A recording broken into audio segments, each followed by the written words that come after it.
Alright there guys, and welcome back to another video. Today we're covering Miss Kobayashi's Dragon Maid Season 2, just like I said we would at the end of the last video. Right then, what did I think of this show? Did Season 2 meet the expectations we all had for it? Well, for me, it absolutely did. And right off the bat, I'm going to say that it is in contention for my anime of the year for 2021. That's right. I now have 4 shows all battling out for that #1 spot. Those shows being the Quintessential Quintuplets Season 2, Don't Toy With Me Miss Nagatoro, Odd Taxi, and now Miss Kobayashi's Dragon Maid Season 2. All 4 of those shows will be battling out for that #1 spot, where I will finally reveal my list of my best 5 anime of the year in December. But now on to the coverage of this show. Season 2 started up with Toru actually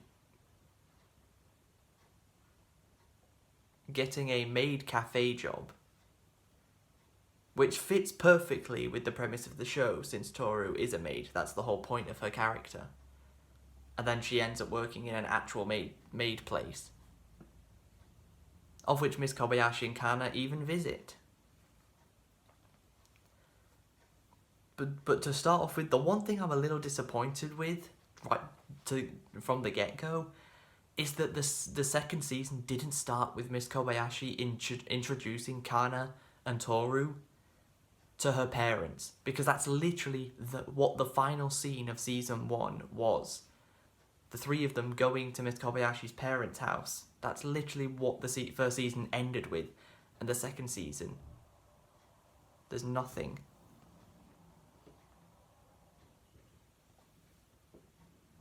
Which is super disappointing, but oh well. Not too long later, we're introduced to Iulu, the pink-haired dragon you can see on screen right now, standing next to Kana. She was introduced, as I did make a video about her specifically earlier this year on when the Twitter mob were cancelling her because she has very big boobs. That's why they were doing it. And what do you think the first thing she did to Miss Kobayashi was? If your answer was try to seduce her, you would be correct. Yeah, the first thing Iulu does to Miss Kobayashi is try to seduce her. With her very big boobs. Obviously it doesn't work because Iulu's only 16, and Miss Kobayashi ain't no predator. So just like with Toru and Kana in the first season, Iulu comes to live with Miss Kobayashi. So now Miss Kobayashi has a dragon harem, kind of. Because Toru loves her. Iulu obviously ends up doing so, and well, Kana loves Miss Kobayashi too, but more like as a mother than anything else.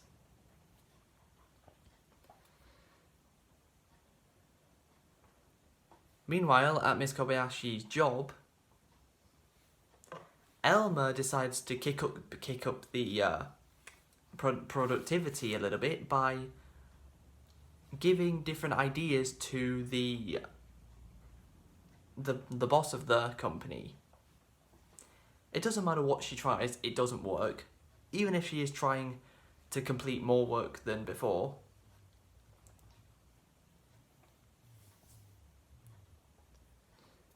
And I don't know what happened between Season 1 and Season 2, but Elma is way cuter in Season 2 than she was in the first season. I don't know what's happened there. There doesn't even really seem to be a design change anywhere, but she just looks cuter in the second season compared to the first. Maybe because she's not wearing her dragon clothing and that horn on her head as much anymore. That's probably got something to do with it. do Lukawa and Shota make a return? Of course they do. Of course Lukawa's going to be back. She was never not going to be here, tormenting Shota with her massive boobs. And actually, Shota does something quite nice throughout the second season. He basically makes something for his father, who just so happens to be the boss of the company that Miss Kobayashi works at. But he doesn't want Lukawa to help him, so he makes it all by himself, using only the mage magic he's learned, and it actually goes down quite well.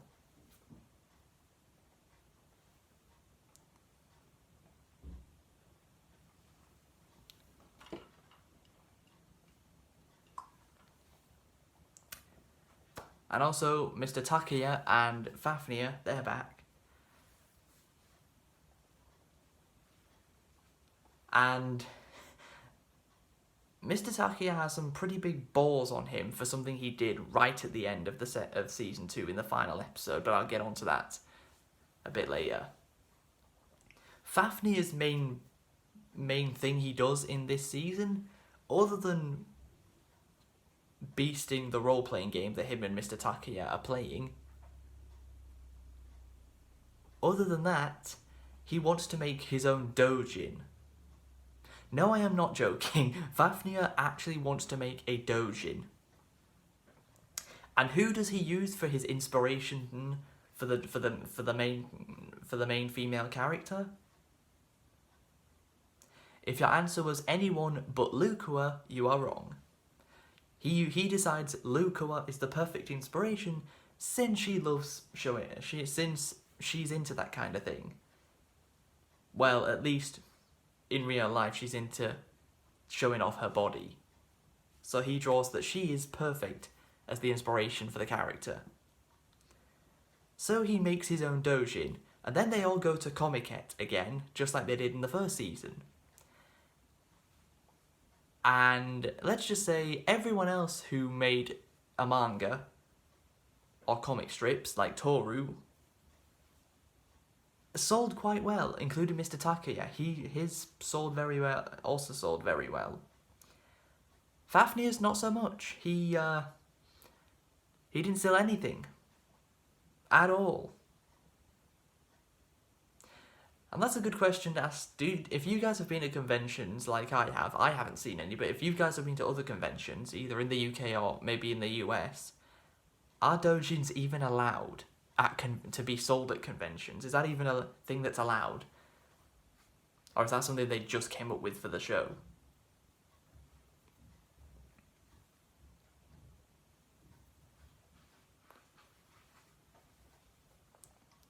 Because it didn't quite work out for Fafnir. And there's someone you've probably been waiting for me to mention. Kana's basically love interest, Saikawa. Yep, she's back. And she acts it, and the two of her and Kana together are just like they were in season 1. They get challenged in fact, the two of them get challenged in their school to go to this very specific spot where a path goes between 2 rivers. So Kana and Saikawa end up going there, like a date. They then both get a stick of pochi, I think it is. And you know that scene in one of those old Disney movies where 2 of the dogs grab the same piece of spaghetti and their faces get closer? You know the scene? Basically they do that scene with Kana and Saikawa. They both put their mouths at each end of the pochi stick, and as they nibble down on it, their faces get closer and closer and closer. And the moment you've all been waiting for, you think, oh my god, they're actually going to do it. They're actually going to have Saikawa and Kana kiss. But no. They swipe that moment right out from under us. They don't give us the satisfaction of that moment. As Saikawa falls off the bench they were sitting on. And on their way back, they end up seeing Elma as a dragon. Because Elma forgot to make herself invisible. Which freaks out Saikawa, which, I mean, seeing a dragon when you when the fact that she doesn't know her best friend is a dragon would freak someone out. Now we get to a bit of a stranger part of the show nearer the end, where Kana has an argument with Miss Kobayashi, leaves the house and literally flies to America. I'm not joking, she literally flies straight to America. New York, to be specific. And there she ends up meeting a girl called Chloe who... oh, it's always funny to see when the Japanese version of an anime tries to have the characters actually speak English, because it's America, so everyone would speak English. So seeing the characters speak English instead of Japanese is in the Japanese version of the show is quite funny. I've always found that funny when they try to make the Japanese version of the show speak English.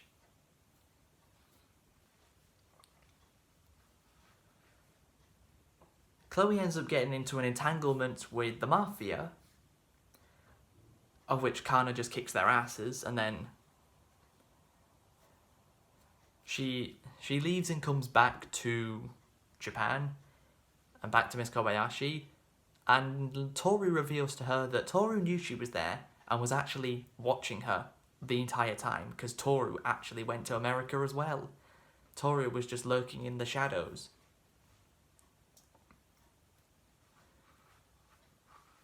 And now it's time to talk about the finale, the final episode, Season 2, Episode 12. This season was all about Miss Kobayashi realising how much Toru means to her. And that Toru desperately wanted Miss Kobayashi to let's see, what's the word? She wanted Miss Kobayashi to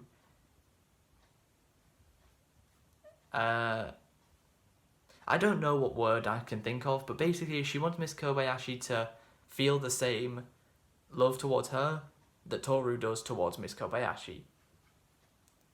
They go to a big summer festival, because it's not a slice of life anime without a festival, is it?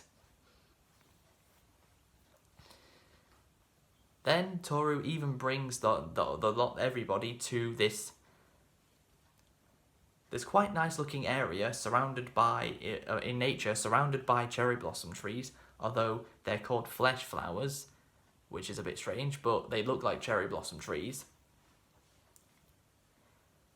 And they have a big arm wrestling match,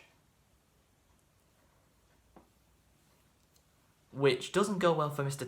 Takoya, as he gets probably his hand broken after failing in his arm wrestle. Toru and Elma have a go. Lukua and Kana have a go. And then the finale ends up being Toru versus Lukua, which Toru wins. And when all their activities are finished up, Toru shows Miss Kobayashi a surprise wedding that was supposed to be between the two of them. As she uses her magic to put Miss Kobayashi in a wedding dress, which I've got to say, Miss Kobayashi absolutely suits a wedding dress. Toru, of course, puts one on herself with her magic. Doesn't look quite as good, but Miss Kobayashi absolutely suits a wedding dress. And Toru tells Miss Kobayashi one more time that she loves her and that she wants Miss Kobayashi to love her back, but Miss Kobayashi just will not say it. We've been waiting 2 full seasons for Miss Kobayashi to just admit she loves Toru, but she's not going to do it. And the show ends with the season 1 opening theme at the end of season 2, just like how the Quintessential Quintuplet second season ended with its first opening theme song. And while I'm touching on top of theme songs, the second season's opening is really good. I think I'd say it's arguably better than the first one. And the woman who sang the first season's opening made a return to sing the second season's opening as well. But this show did something that I really, really like, that I've mentioned before. During one of the earlier episodes, Kana is watching an idol group on TV who just so happen to be singing the first season's opening. I've told you guys before, I love it when an anime has their opening theme song incorporated within an episode rather than just being at the start of the episode like normal. But yeah, the few things I didn't like about the season 2 are, I've already mentioned the first one, that Toru and Kana being introduced to Miss Kobayashi's parents should have been how the second season started, since it's how the first season ended. But they just completely glossed over that, and it never got mentioned once. Oh, and this probably is something worth mentioning. Toru's backstory, and the fact that Toru and Elma are supposed to be bitter enemies, but Elma just wants to be friends with Toru. But yeah, that doesn't stop the two of them bickering. Probably should have mentioned that as well. And the other thing that I didn't like about season 2 was the fact that towards the end of the season, Iulu got a less and less screen time. Which, considering she's the new character, the fact that towards the end she was appearing on screen less and less was a bit disappointing. But other than those two things, a great season, and just like the title of this video has said, Kyoto Animation have come back with a bang. I hope you guys have enjoyed this video. If you have, please be sure to leave a like, subscribe if you're new, and until next time, catch you later.